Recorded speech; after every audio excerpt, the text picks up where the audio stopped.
فاتحہ۔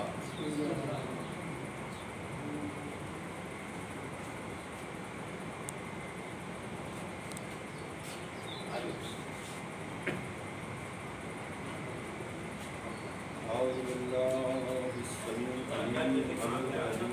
الشیطان الرجیم، بسم اللہ الرحمن الرحیم، الحمد للہ رب العالمین، والصلاة والسلام علی اشرف الانبیاء والمرسلین، والعاقبۃ للمتقین، ورحمۃ اللہ علی اعدائهم اجمعین،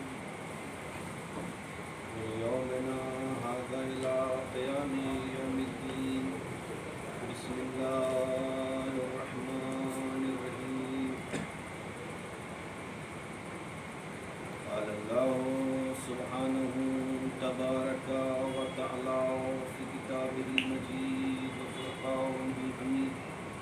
بسم اللہ الرحمن الرحیم، ان الدین عند اللہ الاسلام۔ صلوات بھیج دیں۔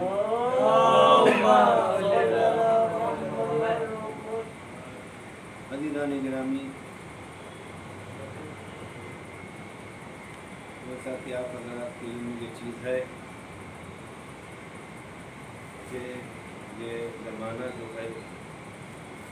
کرونا کی مشکلات کا زمانہ ہے، پوری دنیا جو ہے اس وقت اس سے جڑ گئی۔ بہرحال مجلس امام حسین علیہ السلام نقلی ہوتی ہے نہ ہو سکے، اس لیے کہ یہ مجلس امام حسین علیہ السلام وہ ہے کہ جس کی ذمہ داری ہمارے اور آپ کے اور صاحب خانہ کے کانوں کے اوپر نہیں ہے، اس کی ذمہ داری جو ہے اللہ اور رسول اور ائمہ اطہار کے اوپر۔ اس لیے کوئی سا بھی دور ہو، اس دور میں غم امام حسین علیہ السلام جو ہے وہ رکا ہر دور میں، اور فقط یہی نہیں ہے کہ ہم نے اور آپ نے کیا، بلکہ اس کو معصومین نے، انبیاء نے، فلاح نے، صدیقین نے، سب نے کیا۔ اسی سلسلے میں ہم لوگ 1442 ہجری کے عشرہ محرم کی آج پہلی مجلس میں جو ہے بیٹھے ہوئے ہیں کہ جو ہندوستان کی حکومت کی طرف سے بنائی گئی جو گائیڈ لائن ہے اور جو ہم کو ایک دوسرے کے درمیان فاصلہ کرنا ہے، اسی کو مد نظر رکھتے ہوئے یہ عشرہ محرم انشاءاللہ 9 ماہ محرم تک جو ہے، اور شام روز عاشور تک جو ہے 10 محرم کی جاری ساری۔ پروردگار نے قرآن حکیم میں ارشاد فرمایا کہ اللہ کے نزدیک سب سے بہترین دین، اللہ کے نزدیک سب سے عمدہ دین، دین اسلام۔ یہ وہ دین ہے کہ جو 1,24,000 پیغمبران الہی لے کے آئے۔ یہ وہ دین ہے کہ جس دین میں کسی طرح کا نہ کوئی جبر ہے، کسی طرح کی کوئی مشکل نہیں ہے۔ یہ دین خود قرآن مجید میں کہتا ہے لکم دینکم ولی الدین، تمہارا دین تمہارے ساتھ،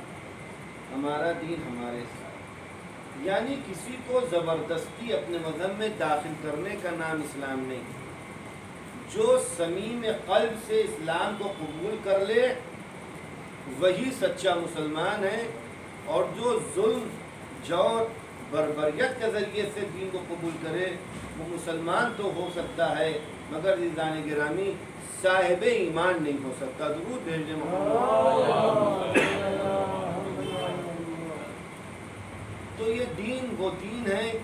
کہ جس دین کے پرچم کو لے کے حضرت آدم نبی اللہ بھی آئے، اور انہی نے بھی دین اسلام کو جو ہے اس کی تبلیغ کری، اور دین اسلام کو جو ہے لوگوں کو بتایا کہ قولوا لا الہ الا اللہ، اللہ ایک ہے، اور ایک نبی جو ہے وہ یہی پیغام الہی لے کے آتا رہا کہ اللہ ایک ہے، اور اس کے بعد جو بھی رسول آیا اس نے کہا کہ میں جو ہوں اللہ کا رسول ہوں۔ عزیزان گرامی، یہ دین مبین اسلام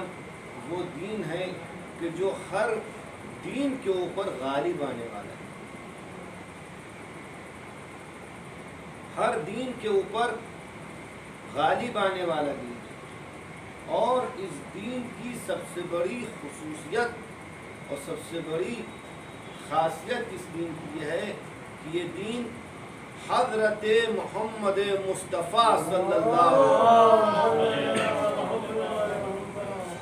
علیہ وآلہ وسلم جو اس کو لے کے آئے، تو اللہ کے رسول رسول رحمت تھے۔ جس طرح سے اللہ کا رسول رسول رحمت ہے، اسی طرح سے یہ دین بھی جو ہے یہ دین رحمت بن کے آ گیا۔ اس دین نے نہ کبھی کسی کو قتل کا حکم دیا، نہ کسی کو غارت کرنے کا حکم دیا، نہ کسی کو یہ حکم دیا کہ کسی کا مال لوٹ لو، نہ کسی کو یہ حکم دیا کہ کسی کو بے وجہ مار دو، نہ کسی کو یہ حکم دیا کہ کسی کو بے وجہ پریشان کرو۔ ہاں، جو آدمی قوانین الہیہ کے مقابلے میں آ جائے، جو آدمی انسانیت کے لیے دشوار ہو جائے، جو آدمی انسانیت کو خراب کرنے لگے، معاشرے کو خراب کرنے لگے، اس کے لیے تنبیہات ضرور ہیں دین کے اندر، مگر کسی کو ناجائز طور سے، کسی کو جو ہے جبری طور سے پریشان کرنے کا نام جو ہے یہ دین نہیں ہے۔ عزیزان گرامی، یہ ہمارا دین، دین اسلام جو ہے، جب حضرت رسالت مآب کی 23 برس کی تبلیغی زندگی جب تمام ہو گئی، 23 برس کی تبلیغی زندگی جب اللہ کے رسول کی ختم ہوئی، اور اس کے بعد اس دین کی بار ڈور جو ہے وہ مولا کائنات حضرت علی امیر المومنین ان کے بعد، اس کے بعد چونکہ رسول کے سچے اور رسول کے بلا فصل خلیفہ اور بلا فصل جانشین جو ہیں وہ حضرت مولانا علی امیر المومنین، مولا کائنات کے بعد اس دین کی جو ہے رکھوالی حضرت امام حسن مجتبیٰ، امام حسن مجتبیٰ کی شہادت کے بعد اس دین کی جو ہے وہ رکھوالی اور اس دین کو جو ہے قوانین الہیہ کو چلانا حضرت امام حسین علیہ السلام۔ لیکن عزیزان گرامی، امام حسین کے دور جب آیا تو اس وقت تک دین اسلام کو مسلمان جو بنام مسلمان ہوئے تھے، جو تلوار کے زور کے اوپر مسلمان ہوئے تھے، کہ جن کے دل کے اندر بغض و عناد بھرا ہوا تھا، جن کے دل کے اندر غرور و تکبر بھرا ہوا تھا، جن کے دل کے اندر اپنے آباء و اجدادوں کی محبت جو تھی وہ بھری ہوئی تھی، ان لوگوں نے اس دین کو، قوانین کو بدلنا شروع کر دیا، اس کے رواج و رواج کو بدلنا شروع کر دیا، اس کی جو دین کی جو ہے وہ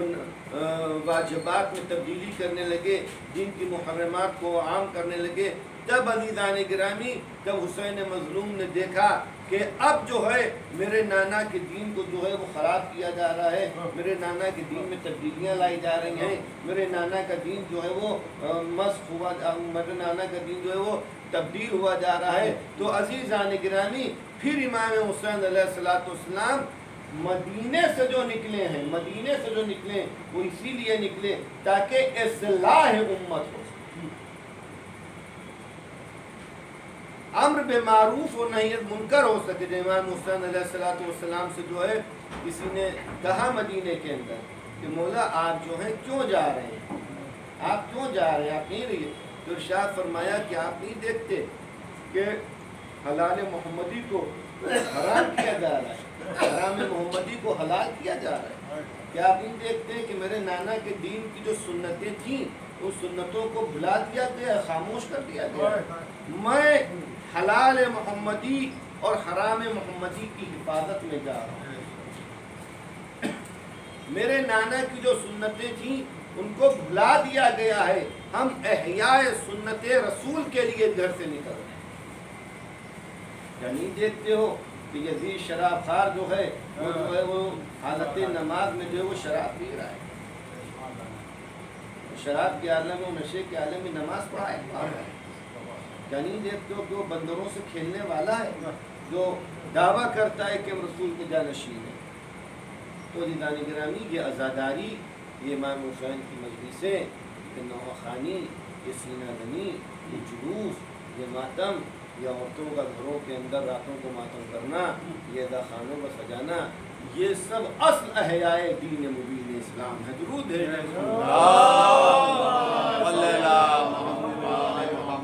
یاد رکھیے مجلس امام حسین اسی احیاء دین مبین اسلام کا حصہ ہے، اس لیے کہ مجلس امام حسین السلام وہ چیز ہے کہ جس سے انسان کی روح کو تقویت ملتی ہے۔ دیکھیں دو چیزیں، ایک ہے جسم اور ایک ہے روح۔ انسان کا جسم تو تقویت میں ہے، پتہ چلا اس کی روح جو ہے وہ مریض ہے، اور کبھی کبھی انسان کا جسم لاغر ہوتا ہے اور لوگ جو انسان کو دیکھ کے نکل جاتے ہیں ادھر سے کیوں نکل جاتا ہے، کیوں ابھی تبلیغ کرنے لگیں گے، کوئی کچھ کہہ رہے ہیں، لیکن اصل جو ہے وہی اسلام کے مطابق زندہ ہے کہ جن کی روح جو ہے وہ پاک و پاکی ہے، اور یہ بھی اسی کی دلیل ہے مجلس امام حسین علیہ السلام کہ جیسے ماہ محرم آتا ہے ہم لوگ امام حسین علیہ السلام کی مراسم عزاداری میں مشغول ہو جاتے ہیں۔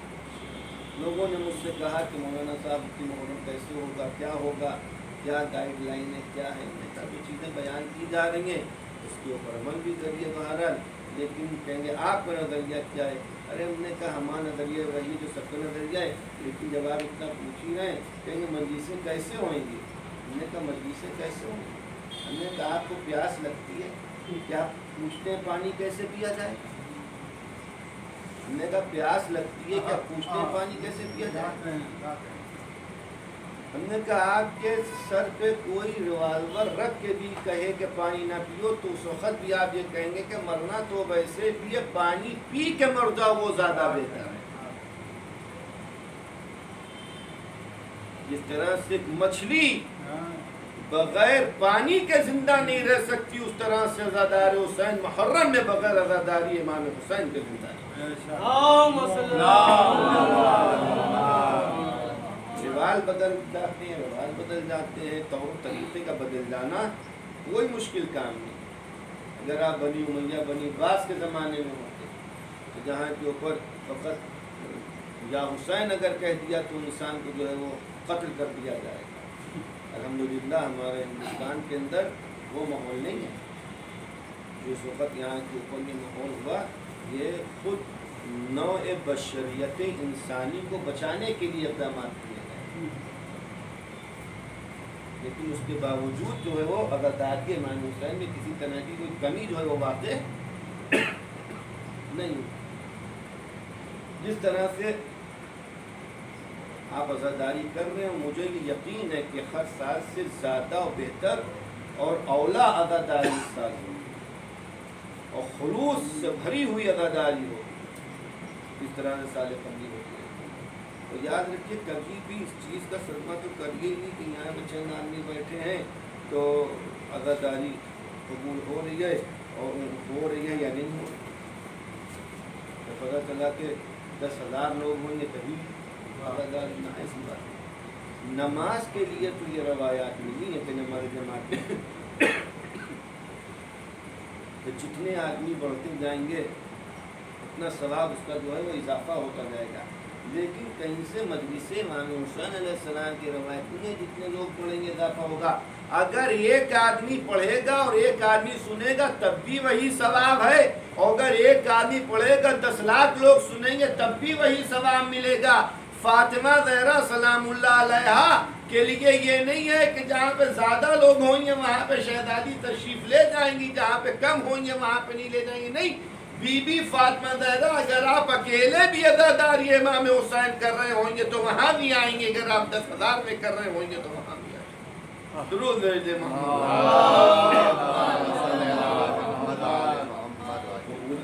ضمانت ہے قبولیت۔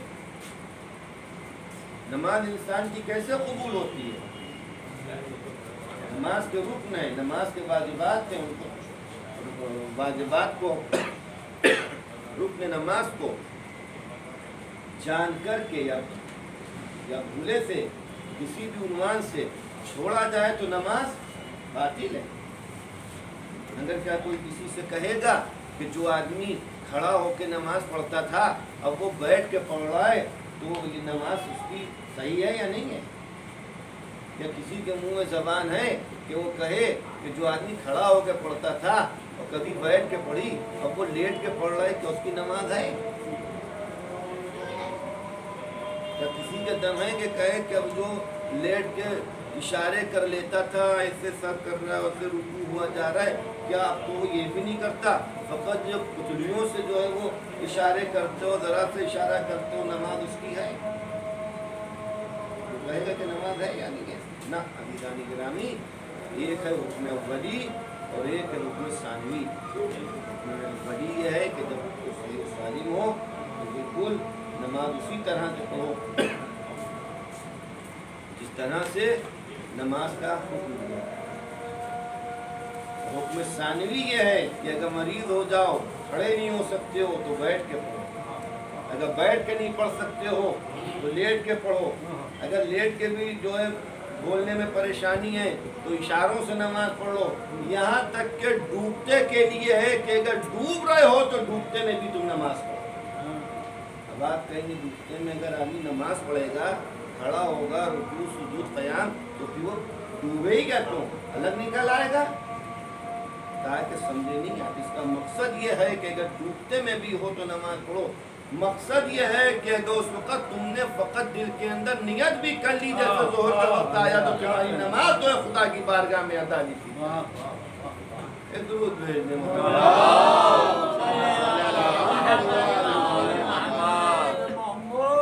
تمہاری نماز جو ہے وہ ادا لکھ دی جائے گی۔ عزیزان گرامی جس طرح سے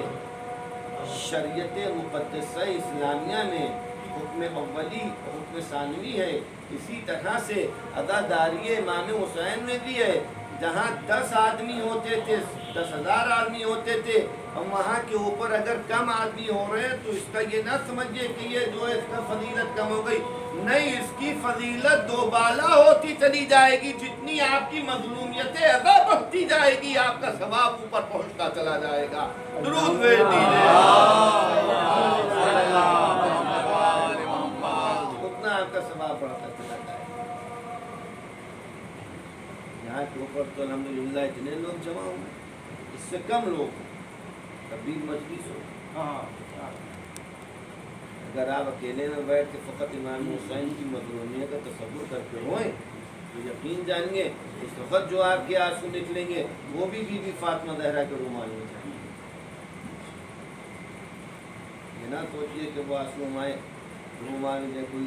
ساتھ میں رو نہیں رہا تھا بیٹھا ہوا اور ماحول نہیں تھا، نہیں، عزاداری امام حسین علیہ السلام کے لیے کسی ماحول کی ضرورت نہیں ہے۔ یاد عزاداری امام حسین میں کسی ماحول کی ضرورت نہیں کہ ماحول بنے تو عزاداری ہو۔ آپ اگر اکیلے بیٹھ کے گریہ کریں گے تو وہی امام حسین علیہ السلام کی سچی عزاداری شمار ہے۔ اور ان مجلسوں کا عزیزان گرامی ثواب اگر آپ کو پتہ چل جائے، ثواب پتہ چل جائے تو قسم خدا کی آپ لوگ صبح سے شام تک بس اسی جستجو میں رہیں گے کہ اس اذا خانے کے بعد اس اذا خانے میں مجلس ہے کہ ہم وہاں جا کے شرکت کریں۔ حضرت آیت اللہ ایک ایران میں گزرے ہیں، ان کا نام غالباً شاید محمد تقی، اگر مجھے صحیح یاد ہے اگر نام دوسرا وہ آیت اللہ جو تھے ان کے شاگرد میں نے یہاں پڑھی ایک بار عراقی آیت اللہ عراقی صاحب، آیت اللہ محمد رضا گلپیگانی، جو حضرت آیت اللہ کوئی صاحب کے بعد اعلان ہوا ایک کا گلپیگانی صاحب جو عراقی صاحب، تو بہت زیادہ ان کا مرجعیت کا وقت حیات جو تھا وہ بہت کم رہا، کوئی 1 سال زندہ رہا، کوئی 1.5 سال، اور عمر میں یعنی سب لمبی 100 کے اوپر میں۔ تو یہ ان کے آیت اللہ ان کے استاد آیت اللہ گلپیگانی صاحب اور عراقی صاحب ان کے استاد، ان کا وظیفہ ایک یہ رہتا کہ ان کا جب مجلس امام حسین ہو، جب کا درس ہوتا تھا، جب ان کا درس ہوتا تھا تو وہ اس درس کے پہلے جب صبح شروع کرتے تھے تو امام حسین ابن علی ابن ابی طالب علیہ السلام کی 10 منٹ کی مجلس ضرور پڑھتے تھے، 10 منٹ کی مجلس ضرور پڑھتے تھے، 10 منٹ کی مجلس، اس کے علاوہ ان کا چارہ کار نہیں، جس کا نتیجہ یہ ہوا کہ ان کا کوئی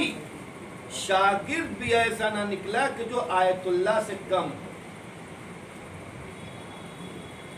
یا تو آیت اللہ سب سے کم گریڈ کا ان کا شاگرد جو تھا وہ آیت اللہ بنا، اور نہیں تو مرد دورہ بنے ان کے شاگرد۔ ان کا انتقال ہو گیا، ان کے شاگرد نے ان کو خام میں دیکھا کہ بہت عمدہ ان کا عالیشان محل ہے اور سنسری لگے ہوئے ہیں، اور ان کا وہاں کے اوپر عزت ہے اور وقار ہے، اور وہ نعمات الہیہ سے نوازے گئے ہیں۔ تو انہوں نے کہا کہ استاد یقیناً یہ جو آپ نے حج کیے، یہ جو آپ نے عمرہ کی، آپ نے کتابیں لکھی، یہ جو آپ نے نمازوں پڑھائیں اور آپ نے جو ہے تمام باب و نصیحت کی، یقیناً یہ آپ کو سب استاد ہے۔ انہوں نے کہا کہ ابھی استاد نہیں ملا ہے، یہ وہ نہیں ہے، یہ کیا ہے؟ کہا کہ یہ اس چیز کا اگر ہمیں ملا ہے کہ جو میں اپنے درس میں روز 10 منٹ امام حسین علیہ السلام کی مجلس بپا کرتا تھا۔ کہنے لگے کہ اگر مجھے پتا ہوتا مجلس امام حسین کی اتنی زیادہ اہمیت ہے تو میں راہ خدا میں اپنے دونوں فرزندوں کو فروخت کر دیتا ہوں مجلس امام حسین کا انعقاد۔ یہ ہے عزیزان گرامی، مجلس امام حسین کی اہمیت کو سمجھیے، وقت کو غنیمت جانیے۔ یہ فرش ادا یہ ایسا فرش ہے کہ جس فرش کے اوپر جو ہے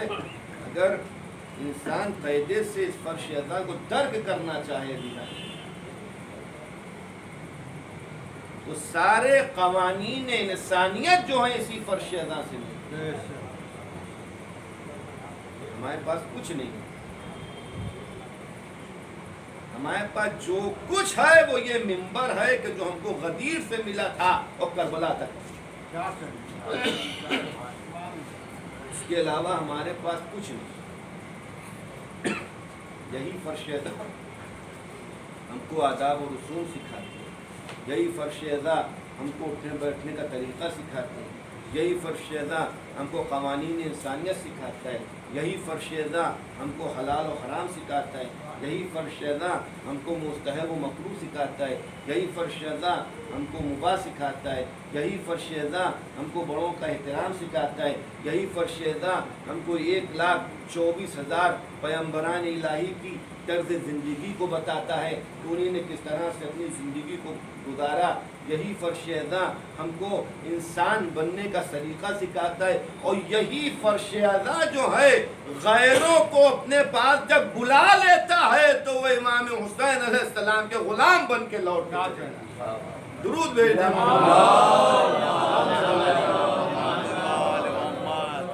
یہ فرش ادا کی تاثیر، یہ فرش ادا کا سب سے بڑا امتیاز ہے، جس کے لیے شاعر نے کہا کہ غم حسین میں آتے ہیں ہر خیال کے لوگ، یہ اتحاد کا مرکز ہے آدمیت جمع تو ہو فرش ادا کے اوپر، پھر اس کو پتہ چلے گا کہ انسان دوسرے انسان کے ساتھ کس طرح سے زندگی گزارتا۔ لوگ کہتے ہیں کہ فرش ادا کے اوپر غیروں کو بلانے سے کیا فائدہ؟ جب تک آپ غیروں کو فرش ادا کے اوپر بلائیے گا نہیں اس وقت تک آپ کی مظلومیت ان کے سامنے آشکار کیسے ہوئی؟ پتہ کیسے چلے گا کہ مظلوم تو آپ ہیں؟ یہ کیسے پتہ چلے؟ جب آپ غیروں کو بلائیں گے اور وہ سنیں گے، عزیزان گرامی یقین جانیے ہزارہ لوگ اسی ماتم امام حسین، مجلس امام حسین، فرش ادا امام حسین کی وجہ سے ہزاروں لوگ شیعہ ہو گئے، اور شیعہ ہی نہیں ہوئے، بعض تو غیر مسلمان تھے اور مسلمان ہو گئے اسی فرش ادا کے تصدق۔ کوئی یہودی تھا مسلمان ہو گیا، کوئی عیسائی تھا مسلمان ہو گیا، اور ہمارے ملک میں جو قومیں رہتی ہیں اس میں سینکڑوں مسلمان ہو گئے، سینکڑوں مسلمان ہو گئے۔